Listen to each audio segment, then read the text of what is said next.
Terima kasih, Anda masih bersama kami Damai Indonesiaku dan kita akan lanjutkan lagi untuk menjawab pertanyaan berikutnya akan disampaikan oleh Ibu Mei. Silakan.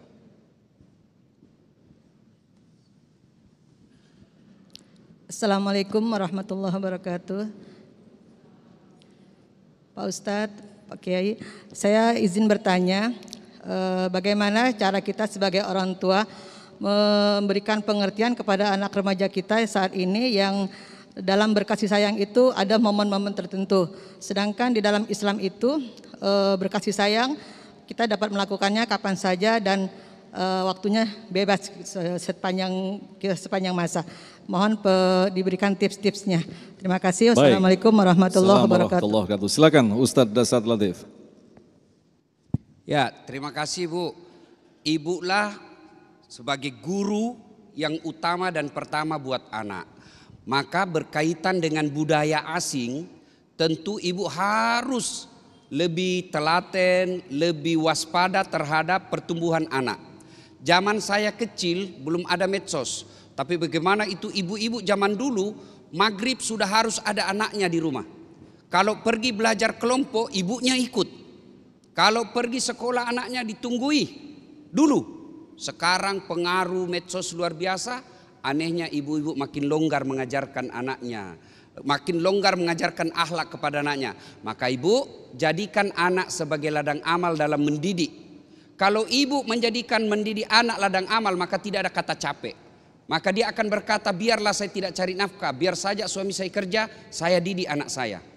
Insya Allah akan jadi pahala. Bagaimana cara mendidiknya? Nah, itu ada dalam Quran ibu, surah Luqman. Pertama diajarkan, ya bunayya, wahai anakku, la tusyrik billah, jangan kau serikatkan Allah. Ajarkan anak kita. Anak-anak senang dengan lagu, maka ajarkan akidah dan tauhid melalui lagu. Topi saya bundar, bundar topi saya. Ganti itu, Tuhan saya Allah, Allah Tuhan saya. Kalau bukan Allah, bukan Tuhan saya. Ajari itu. Jangan sampai lagu anak-anak kita sekarang lagu-lagu yang merusak. Pulang-pulangku berbadan dua. Hancur. Kan? Ya kan? Ya ketawa, saya serius ini Pak. Ya kan? Nah, dalam surah Luqman lagi diajarkan, setelah mengajarkan akidah, sampaikan ke anakmu apapun yang dia lakukan pasti Allah melihatnya. Sampaikan aja. Nah, itu ada CCTV nak. Ini CCTV ada kelemahannya. Apa mak? Begitu kau padamkan lampu, mati dia punya ajalnya CCTV. Tapi ada CCTV-nya Allah. Tidak pernah lepas dari kamu. Rakit dan atid. Kamu pergi sama cewekmu, kau berdua pasti direkam. Di zoom itu, close up. Maka itu semua ajarkan. Apalagi diajarkan anak-anak kita. Nah, kalau kau berjalan di muka bumi, jangan kau ada sombong. Karena anak-anak kita sekarang bapaknya yang kepala dinas, dia perintah satu kantor pegawainya. Ajarkan, nah itu sepupumu, meskipun dia miskin, kamu lebih kaya. Tapi tahu nak, bapaknya dulu itu berhenti sekolah, gara-gara nyekolahkan bapakmu. Ajarkan dia, jangan ada kesombongan. Nah ini semua bisa terjadi kalau ibu telaten mendidik anak. Sayang seribu sayang, siapa yang didik anak kita sekarang? Medsos. Siapa yang didik anak kita sekarang? Jalanan. Orang tua katakan, susah Ustadz. Ya memang susah mendidik anak. Kalau tidak mau mendidik anak, jangan orang tua.